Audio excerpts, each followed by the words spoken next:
All right, coming up next, Open Phones America will continue. We will go to St. Louis.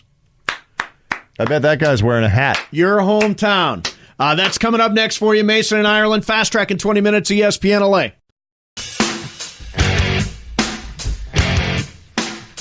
Mason and Ireland, it is Wednesday. It's Open Phones America.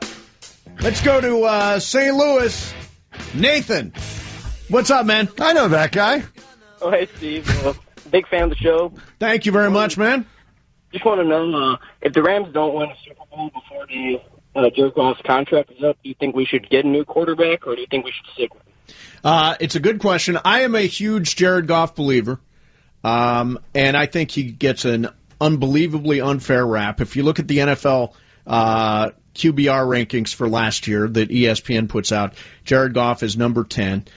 Jared Goff last year threw 30-plus touchdown passes, 35 touchdown passes versus 10 picks. I think he is a top-shelf quarterback in the NFL, and I'm not sure why he doesn't get the credit he deserves. I think he's starting to. I think you don't get rid of the guy because he doesn't win a Super Bowl. It's 32-12. 32 touchdown passes, 12 I think not winning a Super Bowl is a little bit of a high bar. Like, a lot of good quarterbacks don't win a Super Bowl, like, in the first 4 years or their 5 years of their contract. If he regresses, okay. If he doesn't seem to make a lot of progress, maybe you think about it. This argument, because he's going to make $40 million.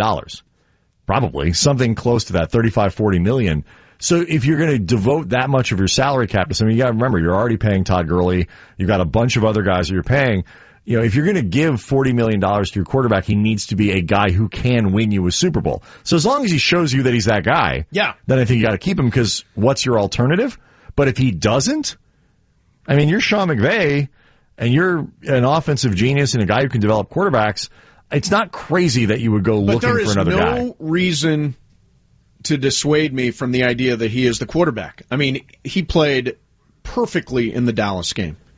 He played fantastic in the New Orleans game. I don't know. He played in high-leverage games really, really well. I don't know if he's a top 10 or top 5 quarterback, top 10. I think he's just a notch below those guys who, the Breeze, Brady, Rodgers. And just watch, this year with a healthy Cooper Kupp, he's going to put up numbers. I think he's going to throw 40 touchdown passes and go for 5,000 yards. Right, maybe of the young quarterbacks, I think I'd take Mahomes before him, but I would too. But I would take Goff before I'd take Wentz. Me too. And so, I have no problem with them paying Goff. I just think if he's going to be a $40 million guy, which he might end up being, you need to make sure he's good enough to win you a Super Bowl. It doesn't mean he's won one, it just means he's good enough. Yeah, I mean, if Dak Prescott Dak Prescott is not the quarterback that Jared Goff is. No. But that's kind of my point. If Dak gets Dak's 30, holding out for $40 million? Right, to try to get 30 or whatever, 35. Well, they offered him apparently 30. Okay, well, if Dak gets 35, what's Goff, 45? Goff is 50? Minimum 40. What's Mahomes, 90? Because Wentz got 30. I thought Wentz was like 26, 27.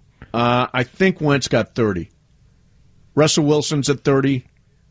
Check it, but I think Wentz is at 30. Okay, I'll look it up. Open Calls America.